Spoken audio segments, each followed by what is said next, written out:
Hi, and thank you for listening to Dream 10X Radio, where we interview people attempting to live extraordinary lives. Our twofold purpose is to both direct and inspire people bold enough to do the same. Dream 10X. Face your fears and make your life count.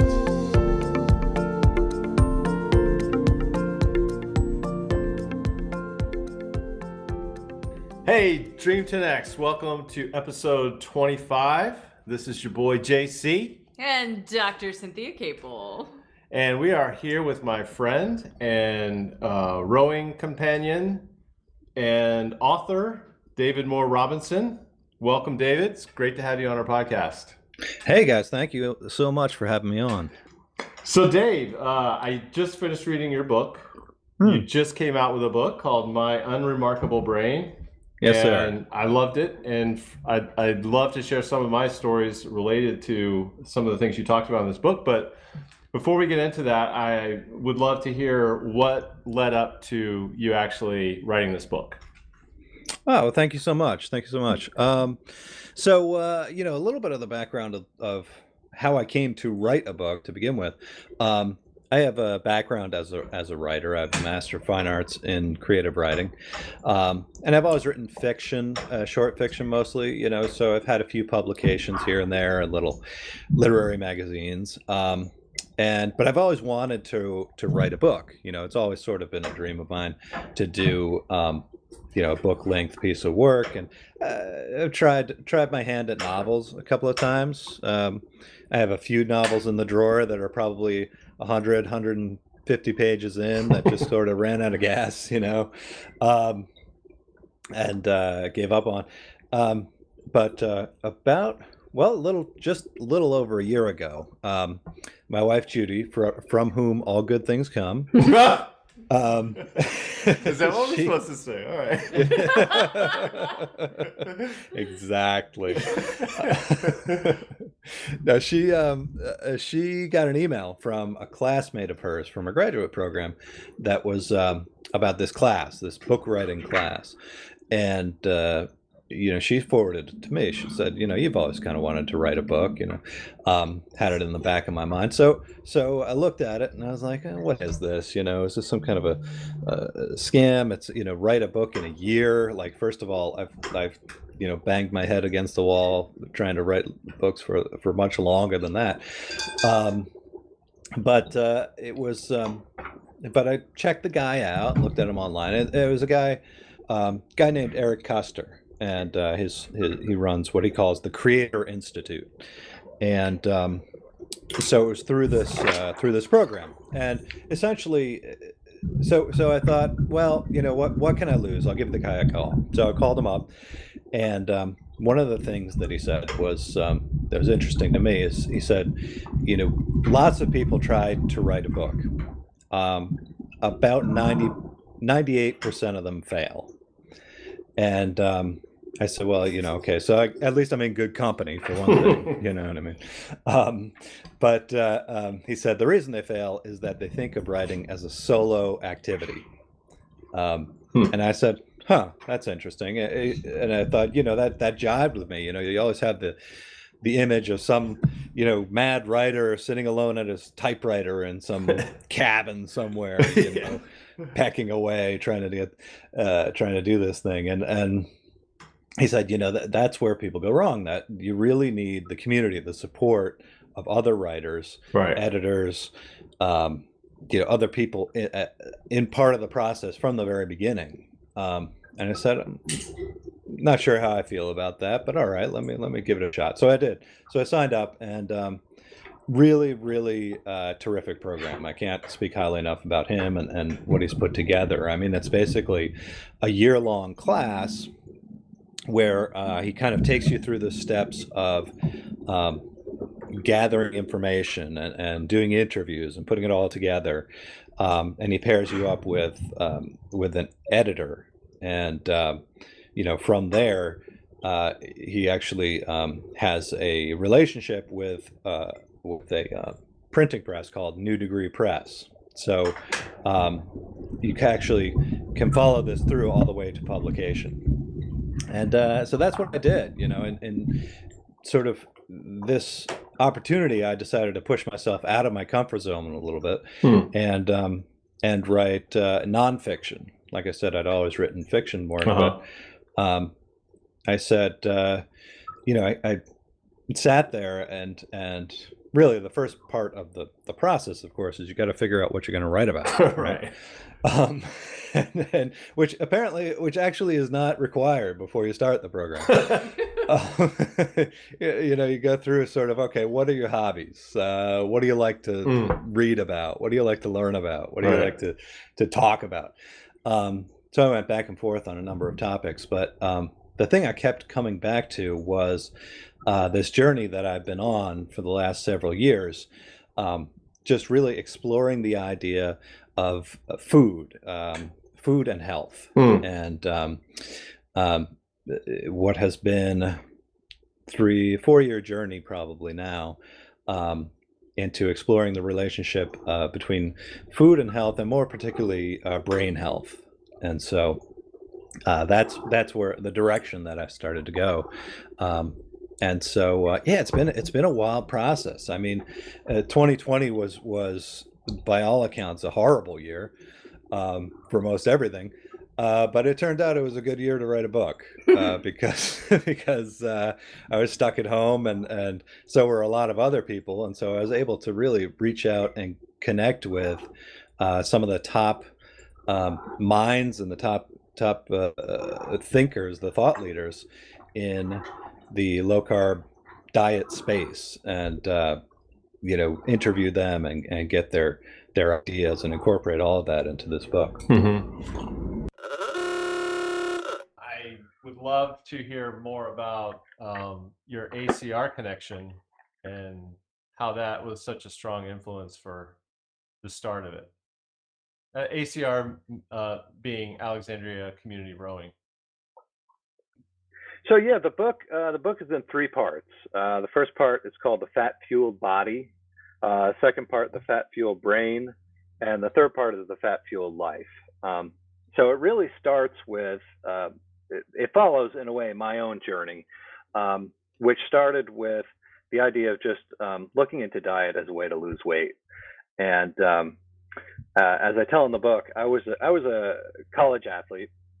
I was on the rowing team, and loved rowing. It was my first sport that I ever did. Really, I was a complete klutz when I was a kid, and picked last in gym. I was just the one kind of skulking around the back. Kid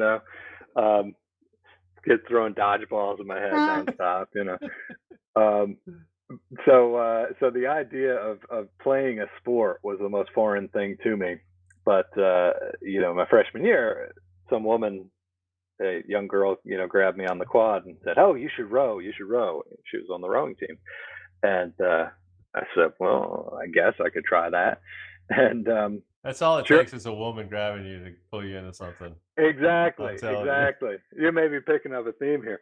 Um, so so so I tried out, and sure enough, everybody else was terrible at it, which was great because we were all just novices. No one had done it before, and it was great. It just getting involved, and being a freshman at college. You don't know many people. You're trying to meet people. All of a sudden, you've got a niche and a place.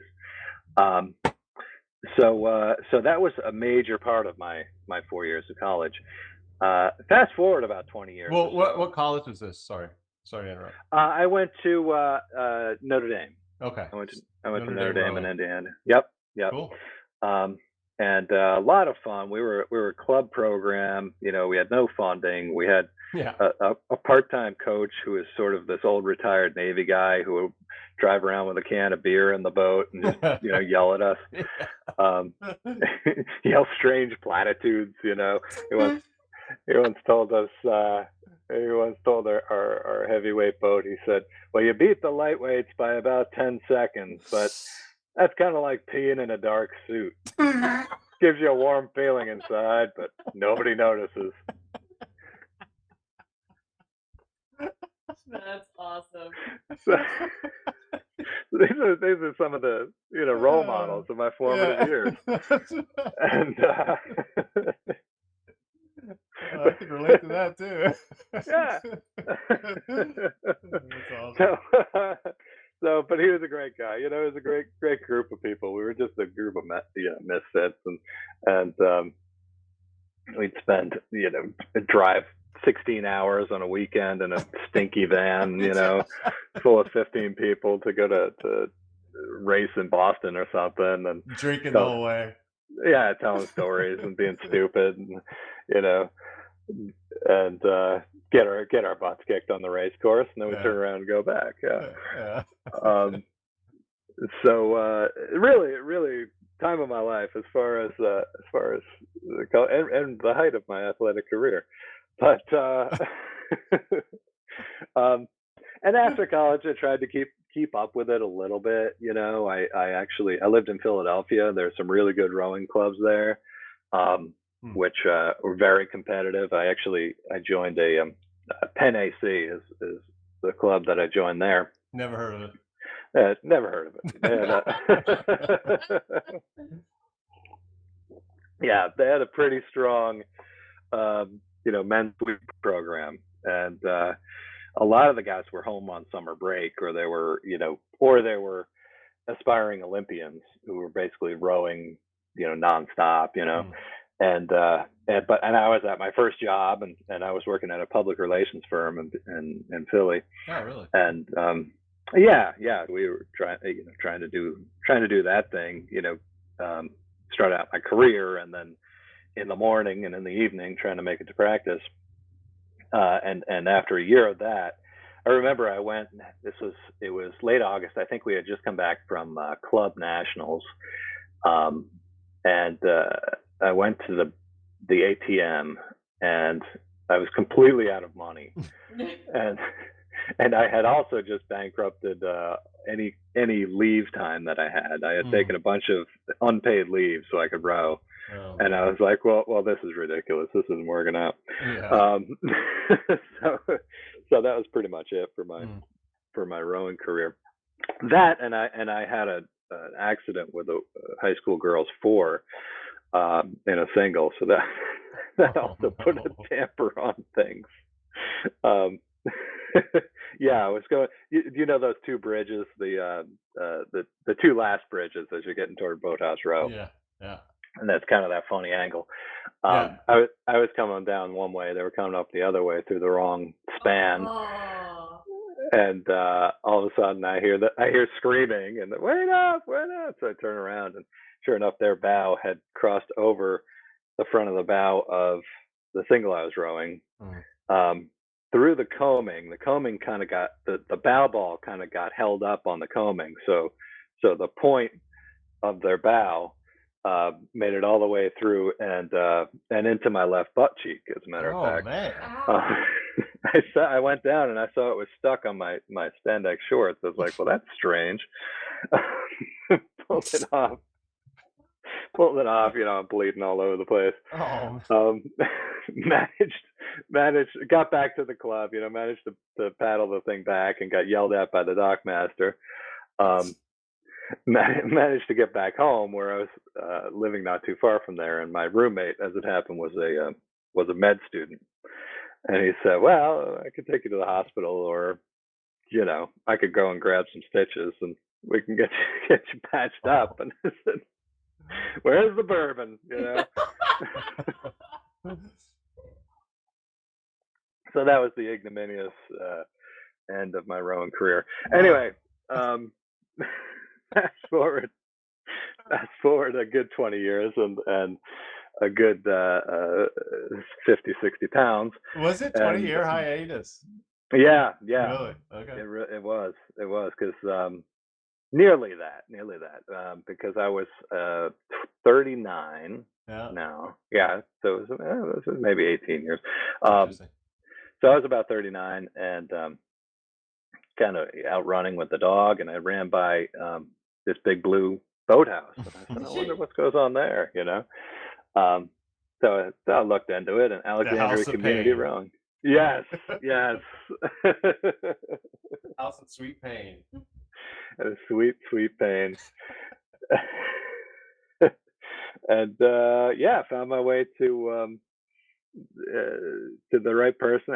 Alan, actually, you know, Alan was the dock master, and he showed me around the boathouse, and I joined up, and never looked back. You know, been rowing with ACR a good 6 years now, Mm. and you know, it's been great. It's been great. I mean, as far as one of the things that shows up again and again in this book, I think, is the idea of community, Right. and just having, you know, getting your butt out of bed to go work out is one thing, but whether it's at the gym or go run or something, but getting your butt out of bed when there's 7 other guys waiting and they're not going to be able to row if you don't get down there, is another thing entirely, you know. Yeah. And so yeah, just having that accountability and having that community around it, for me, was huge. Yeah. Plus, that's a special group of guys down there. I didn't realize that you didn't like the word or the name Big Dave, because that's all I've ever known you as. So reading the book, I was like, oh, I didn't know he didn't like that. Well, I took ownership of it, you know. So okay, it's descriptive. There's nothing else, right? Yeah. So I loved the story in the book about how these troop of characters at Alexandria Community Rowing come and save you Mm-hmm. when you first have your Yeah. event or whatever you want to call it. I had no idea that happened. So tell us more about that. Yeah, yeah. So and that sort of gets us into this sort of the connection between part two. It's a weird book in some ways. It's a bunch of different books in one. It's part memoir, it's part interviews, it's part nonfiction. But I had been so I had my first seizure when I was 28 years old. It was you know, a typical, I think it was a Thursday night. You know, I was living in New York City at the time, and I was teaching high school for a living, and I had 2 roommates, also teachers. And one night we're sitting around and we're talking about, oh, okay, what are we going to do for dinner? You know, should we order out? Should we order pizza? What? And I just started to have this really weird lightheaded feeling. Hard to even describe it, but just sort of this tingling in my head, and almost kind of a tunnel vision, you know, and tunnel in a weird way, tunnel hearing. Like if you've ever, if, as a kid, you ever put like a cardboard tube up to your ear, and it sounds like everyone's at the end of a tunnel, kind of thing. You know, we're having a conversation, and all of a sudden their voices are coming to me like that. And I'm like, wow, this is really weird. I was sitting in a lazy boy chair at the time, so I stood up, kind of like shook my head to try to clear it, and that's all I remember. Wow. And that was your first seizure?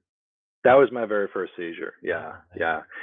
It's unusual. A lot of people consider, you know, a lot of people associate epilepsy as a children's disease because it usually does show up in childhood. But there's a fraction of people for whom, you know, it doesn't come on until adulthood. So I collapsed and fell into convulsions. I was unconscious immediately, you know, and my roommates are freaking out. They're running around, you know, screaming like chickens with their heads cut off, like trying to throw water in my face, like what's going on here. They call 911. They made such a ruckus. Actually, the neighbor, guy who we called the buffoon, he was this old guy. Well, he was old to us. He was probably, you know, 45, but he would get. I know. But he would get drunk every night and yell at the television, and we'd yell through the wall at him. You know, we had a great relationship. So he comes busting in the door and says, "What's going on here?" And my roommates go out, shut up, buffoon. Go out and hail an ambulance, he says. He's like, okay. So he runs outside. but ambulance shows up. I eventually, regained consciousness after a couple of minutes. I think pretty much in the ambulance, but Oh man. yeah, they brought me down to the hospital. I was in the hospital like 2 nights, I think 3 full days. They ran every kind of test on me they could think of, and they said, well, looks like you have epilepsy. Now I should mention my brother grew up with epilepsy, and based on that sort of genetic connection, they said, well, that's probably what's going on here. I mean, they had tested for everything from drug overdose to brain tumor to this, that, and the other thing. Wow. Couldn't come up with anything, so that's what they decided. Gave me a prescription, sent me on my way, and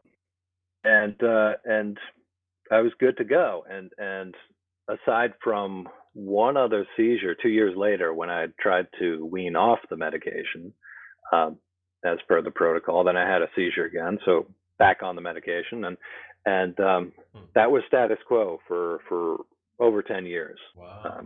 Just almost didn't even think about it after a while. Wake up in the morning, take a pill, take another pill before bed, and live. Other than that, just live a normal life.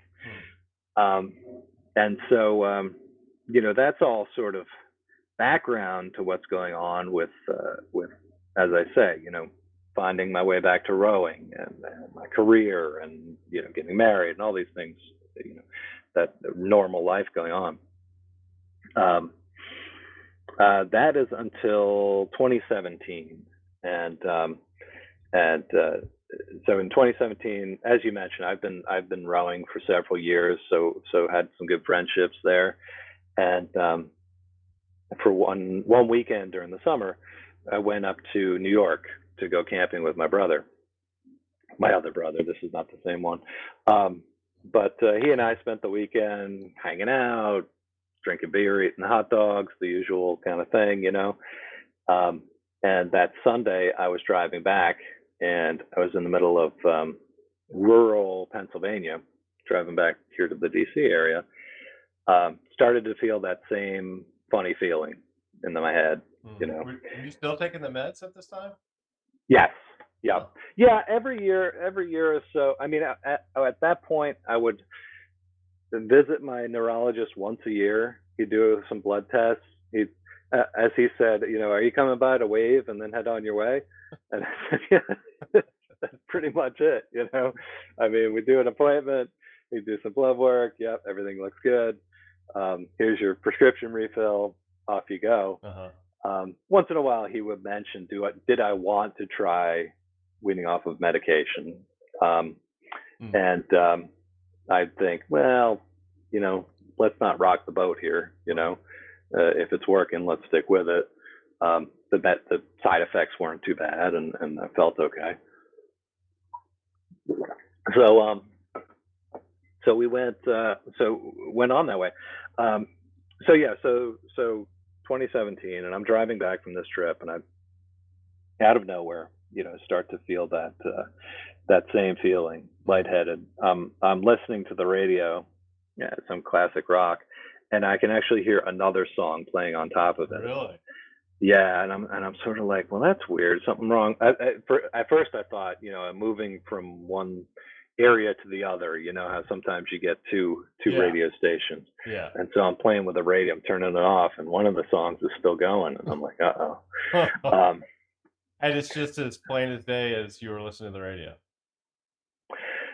Yeah, it's hard to describe. It's somewhere between having a song stuck in your head.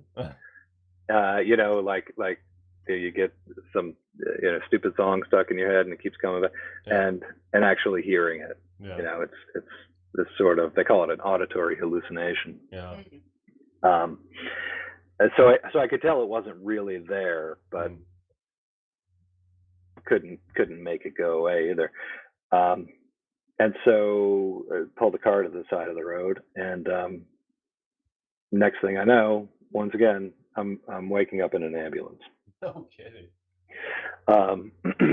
So that's my, and then I was out again, then I woke up again and I saw Judy and Rich and Patricia and Bill and Jane standing at the foot of the hospital bed.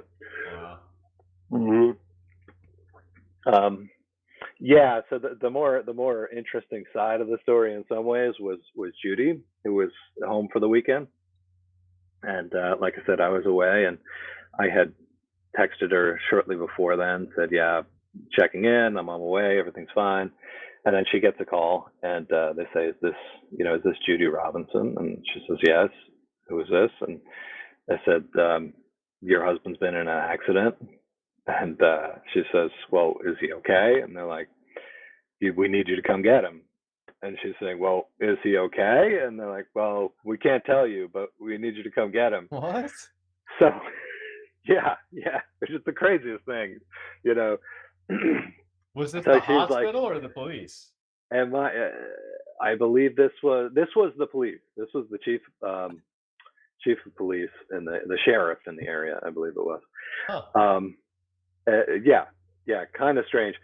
So, so she makes calls to the first people she thinks of, which are my rowing friends, right? Uh-huh. Rich and Patricia, they're out, boozing it up, but having charcuterie somewhere, Just another night in Alexandria. Bill and Jane are hanging out on their patio, and sure enough, the five of them, get in the drunk wagon and drive up, are driving 3 hours to rural Pennsylvania. Okay, to so come they save didn't me. know if you were dead or alive. Judy, they said she did not know. She knew I wasn't dead. She knew I wasn't dead, but she didn't know what kind of shape I was Okay. in. Okay. And Wow. so, as I tell it in the book, and they tell it much more colorfully than I can. But here's Bill driving, and here's Judy behind him with her hands, on the back of the driver's seat, and there's Rich over there who's been cheated out of his charcuterie. So he's like, "Come on, let's stop for some McDonald's." When I was reading that in the book, I heard him saying this in his voice. Like, you captured it perfectly. He's Big Dave. He's fine. Not big galoot. We'll get through this. Exactly. And I So, love that the fire chief took your dog home. Yes. In fact, I've many times at Christmas I've sent him some nice steaks because Oh, yeah. I still keep in touch with that guy. That was above and beyond. He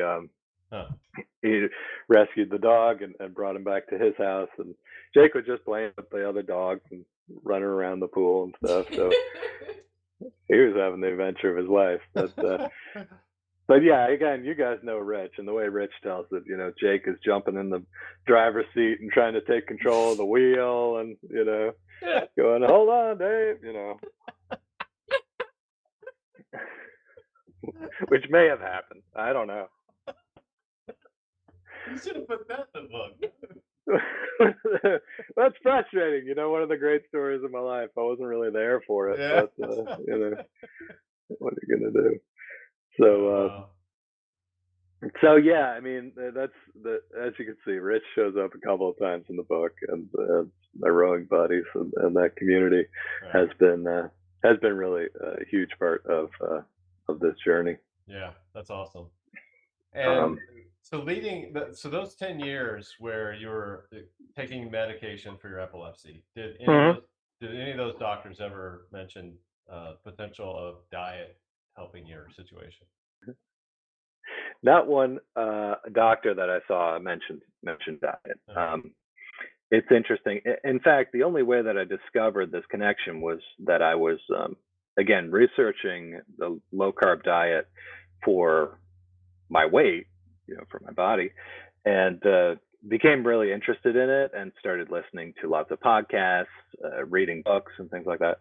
And one day I happened to hear a podcast that was an interview with a guy named Jim Abrams. Now, not necessarily a household name, but he's if you know stupid comedy movies, Yeah. you know his work.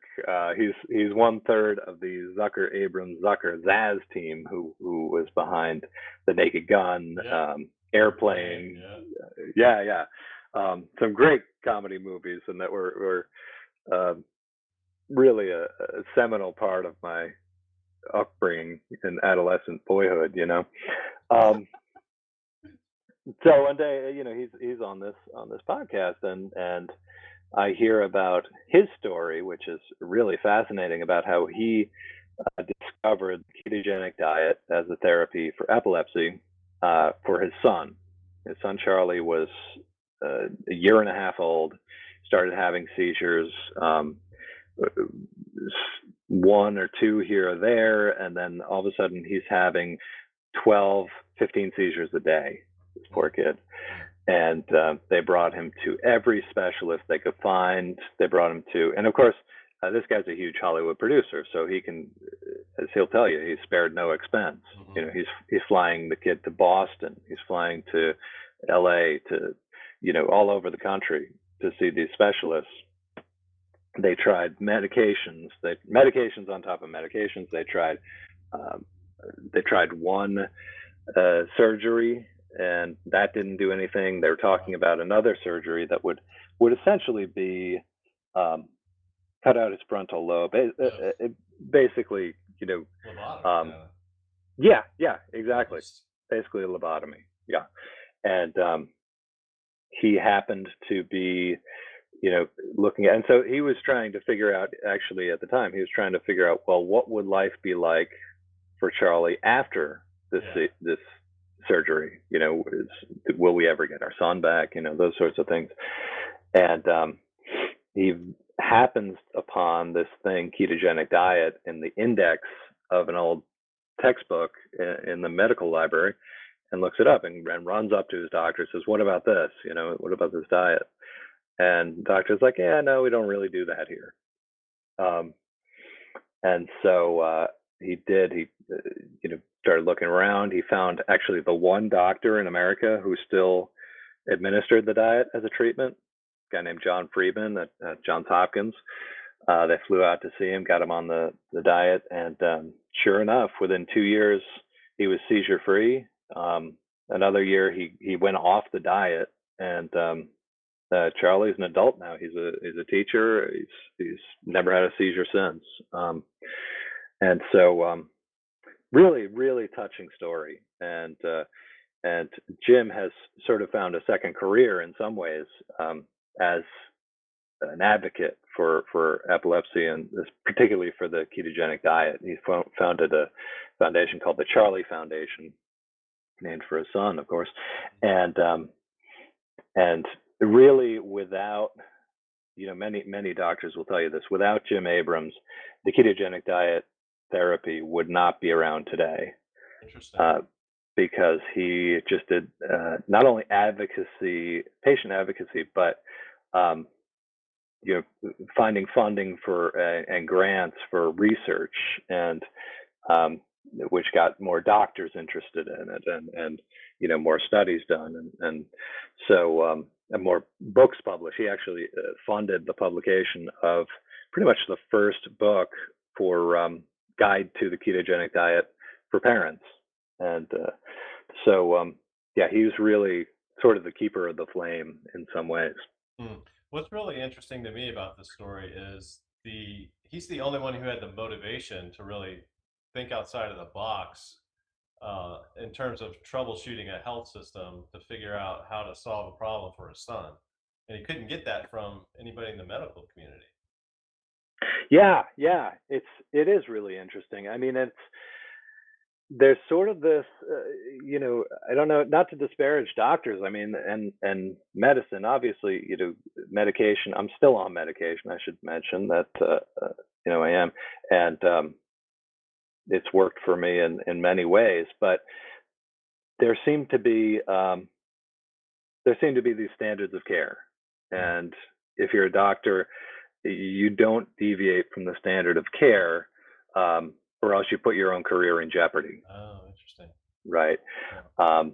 you open yourself for lawsuits, malpractice and all these things. Hmm.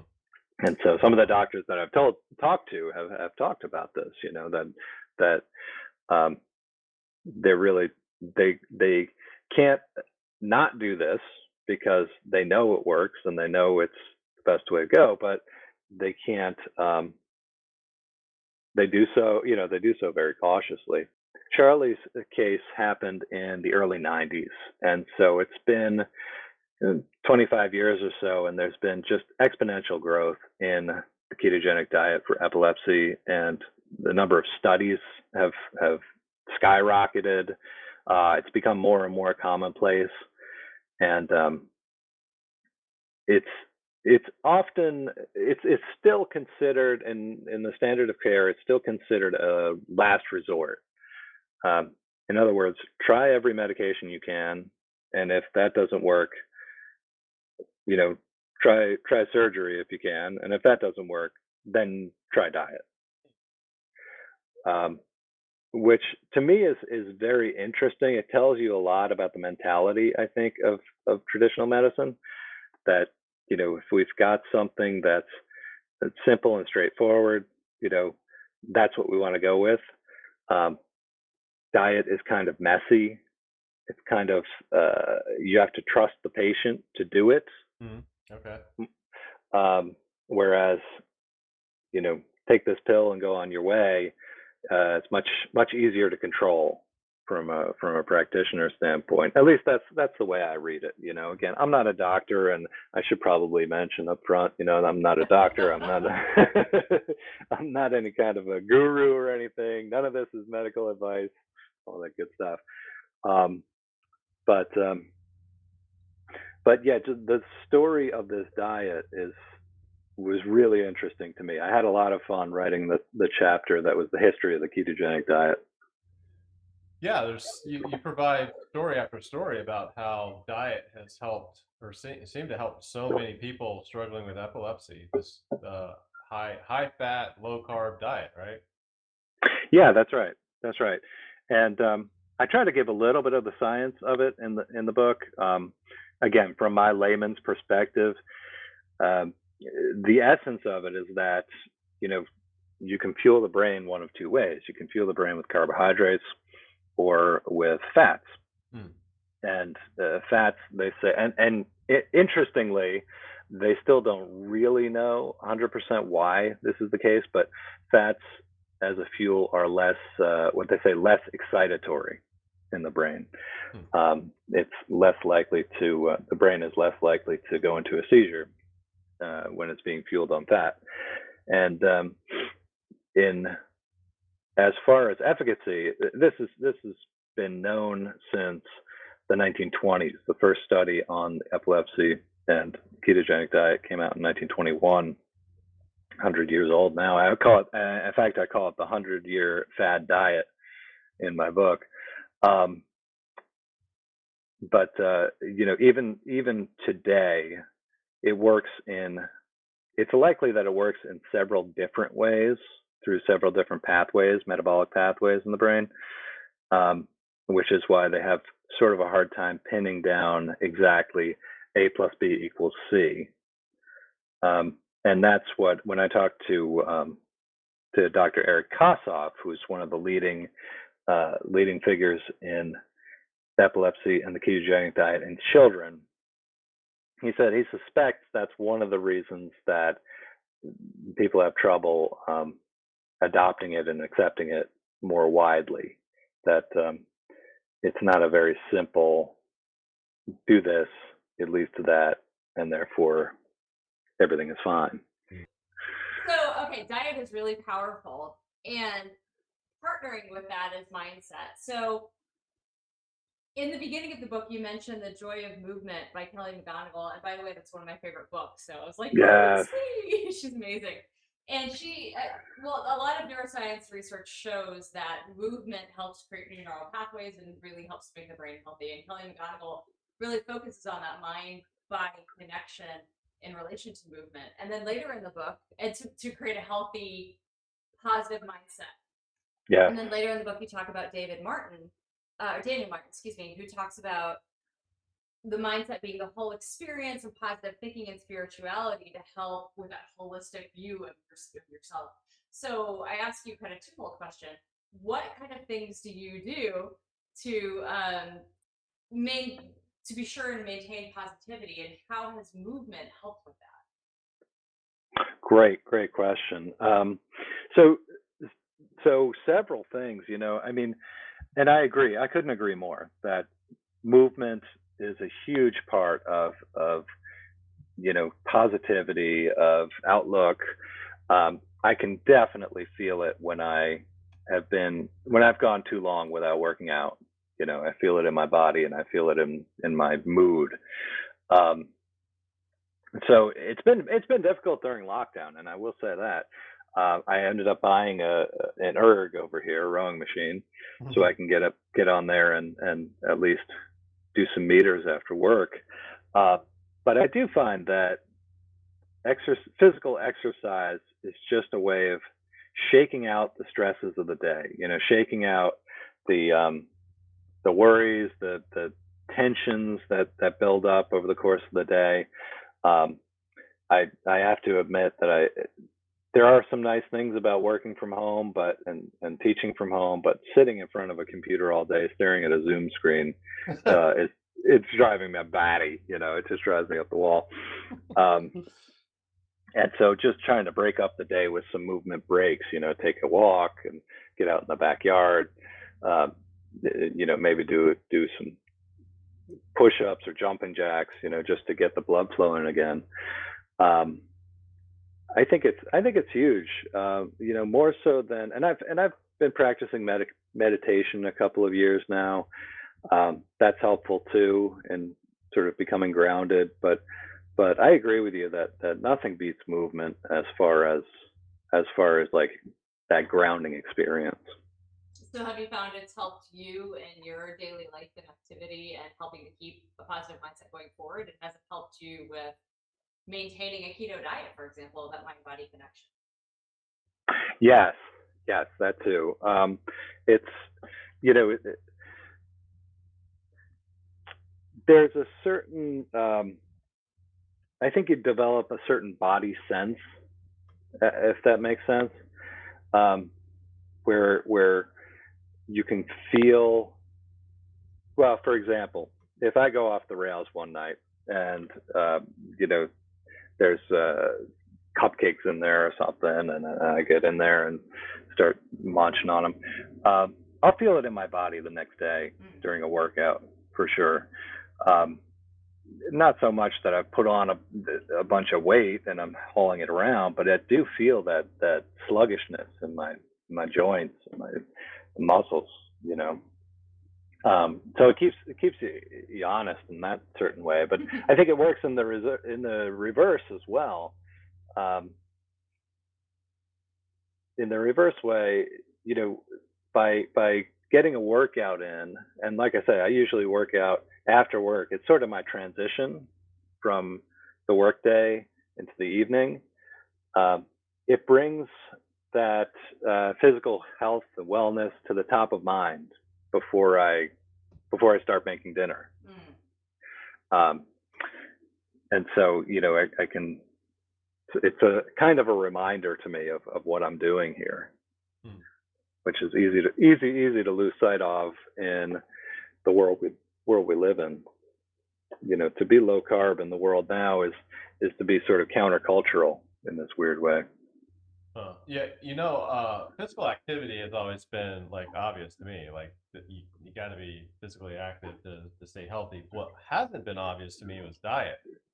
And so reading your book really made me think a lot more about the importance of diet. But I want to hear how your journey thinking about diet has helped you with your epilepsy. Yeah. Well, that's a great question. So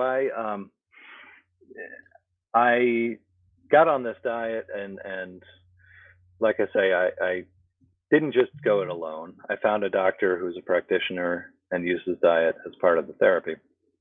Um, and started seeing her, and was worked with. Actually, it's a team. She works with a dietitian, And so it's every time I go there, I meet with each of them, and we fine tune the diet and fine tune what's going on. It has helped me feel more grounded mentally, more mentally focused. I used to get, you know, back when I was eating sort of the typical standard diet, I'd have a sandwich for lunch. And 2 hours later, I'd be half fallen asleep at a meeting or in my desk. It's definitely given me that slow, steady energy throughout the day, which is interesting. Now, as far as my seizures, I'm lucky that I've been seizure free for the 3 years since I started. Okay. But I am still on medication, so I'm using that combination of therapies. Okay. My doctor has said, hey, if you want, we can try weaning you off and try just the diet, see how that works. Right now, quite frankly, I'm too car dependent in life, so I don't want to lose that, because one of the things about epilepsy, when you have a seizure, by law, you need to stop driving for a certain amount of time, depending on the state. Yeah. In Virginia, it's 6 months, and so every time I think about it, I think, should I? And during the transition period, I would need to hold off. So it's something I've considered, but I'm kind of not ready to take that leap yet. It's still a work in progress. Gotcha. That's interesting. Okay, thanks for sharing that. I was curious, like, how that would impact you.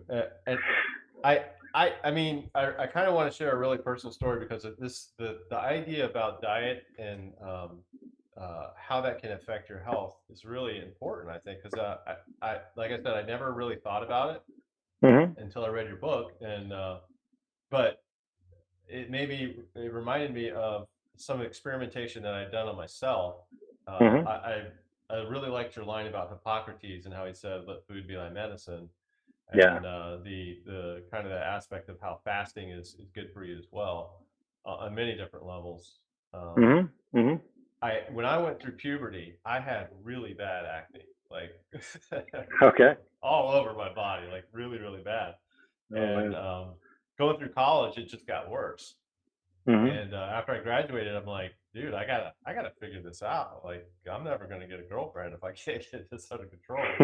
So I was going to the doctor and stuff, and dermatologists, and saying, asking for some help. Is there anything I can do to like control this acne? Yeah. And I got creams and whatever and topical stuff to apply, and nothing ever helped me. So when Mm-hmm. I was in graduate school, I decided, I'm just going to stop eating everything and try to figure out if there's something that I'm eating that's causing this. And so I fasted for 2 weeks, didn't eat it, Wow. didn't eat anything, and all I drank was like water and coffee and beer. Wow. Beer, it's there all you go. You can't cut out the beer, right? Right. So then after 2 weeks, I started adding in one food item, which was tomato soup. And I don't know if you can say that, but tomato soup is what I was eating. Okay. And I'd break out again just from tomato soup. I was like, what the heck? Huh. There's no sugar in tomato soup that I'm aware of. So then I started looking at the ingredients, and then Mm. sure enough, high fructose corn syrup was in tomato soup, but I didn't know what that Mm-hmm. was at the time. So then I'd wait a week. I wouldn't eat anything for a week, and it'd clear up, and then I would try something else. Mm-hmm. Peanut butter and jelly sandwiches. I used to eat those all the time. Sure enough, I'd break out again. Well, what's in peanut butter and jelly? Wow. High fructose corn syrup. So I Yeah. finally put it together that one ingredient, high fructose corn syrup, and some other glucoses, which I guess Mm-hmm. there's some other types of sugars, would make me Sure. break out like crazy. And if I just avoided foods with high fructose corn syrup and other glucose, my skin would clear right up. No kidding.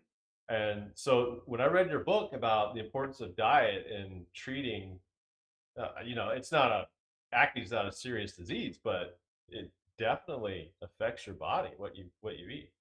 And Sure. so that Sure. really resonated with me. So the idea that what you can eat can help you with some more chronic issues that's Sure. really, really cool. It's really interesting to think about, and it's important to consider because who knows what kind of crap is being put in our food these days, you know? Oh, no kidding. Yeah, absolutely. Absolutely. Um, I think I read they're up to about 28 names for sugar. You Oh mentioned God. high fructose corn syrup. There's Yeah. anything that ends with an ose, sucralose, and Yeah. Yeah. this maltose and this, that, the other. Um, and you're right. I Yeah. mean, it is hard to keep an eye on it and to see what's really going into your food. I mean, you almost have to be a complete stickler um, if you really want to do this. But I don't know. To me, it's worth it. To me, of course, we should be looking at what we put into our bodies to look at how well their bodies are functioning and how healthy they are. Right.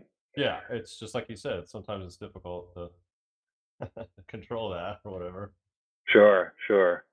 Yeah. And I'm not perfect. I mean, we'll go to a restaurant and um, I'll eat something, and it is funny. Tastes kind of change. I mean, I can tell when there's too much sugar in something, um, the way I could not before. Beer to me tastes really sweet Mm. now, and that was never the case before. Um, but it's hugely challenged. There's a quote, and I use it in the book, which I love, from Dr. Georgia Ede, who's a psychiatrist and is using low sugar, approach with our patients to help them gain better mental health. And she said, believe it or not, the brain is part of the body. You know, we we never think of that, Yeah. but there is that Yeah. connection there. Yeah. Yeah. Cool. So what's the bottom line on your book? What do you want us to take away from it? Or- Really the takeaway to me is um, we all have to take some control. I'm not, like I said, to me, ketogenic low carb diet has been done wonderful things for me, and um, I find the science behind it fascinating and really interesting, and so I do emphasize that in the book. But this is not a everybody should eat keto kind of thing. Um, as I say, I have friends who are vegetarians or pescatarians, all kinds of things, and doing quite well. But I think we do have a responsibility to try to find ways to optimize our own health. Um, we can't sit there and wait for a doctor to tell us what to do or how to do it, or um, kick the can down the road and eventually, get a pill to solve whatever problems are developing early on. Um, it's really the idea of empowerment. I think is something that I really tried to emphasize throughout the book. Is that um, through eating well, through movement, through mindset, all these ways are ways to empower yourself to live your best life. Yeah, I like that. Also really liked your distinction between acute disease and chronic, Mm. and how the health system is really geared towards, fixing acute problems, but the chronic problems, not so much maybe. Yeah. That I found there's a doctor I interviewed named Brian Lesquez, and he made that distinction, which I found fascinating. If you have a broken leg, we have one of the best healthcare systems in the world. If you have something long term like diabetes or epilepsy or any chronic disease that takes time to develop and takes time to try to heal, we're not really well set up for that. Right. The old walk in. The average doctor's appointment is now less than 15 minutes. Yeah. I think it's down to like 8 minutes now, actually. And so really, how are you going to? Yeah. If you're a doctor, and I don't blame the doctors. They're constrained by the health insurance system. They can only do the kind of work that they'll actually get paid for. Right. And the healthcare system says, well, you should be getting them in, getting them out, so that you can make those ends meet. Right. And So we're not very well set up to help people in those kinds of situations. Dr. Lenskis points out that the original meaning of doctor is teacher, to go back to the original Latin. And how often would you say that you've gone to the doctor and have been taught something, really? It's really rare to find these days. Yeah.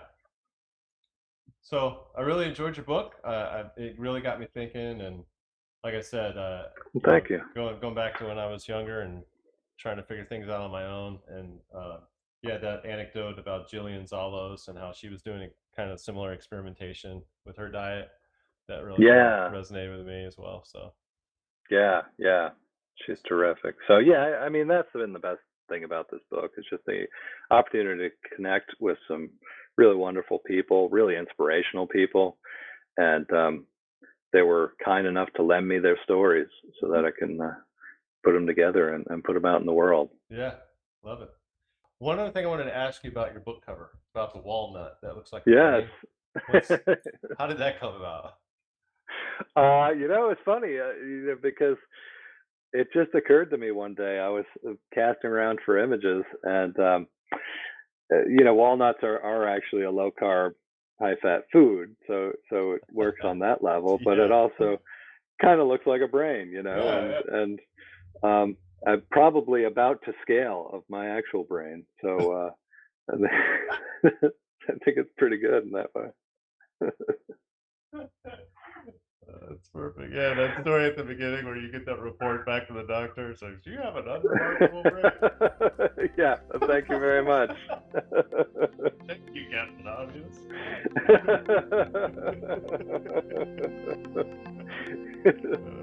Love it. All right, man. Thanks so much. Thanks for your time. I appreciate it. It's good talking to you. Thank you.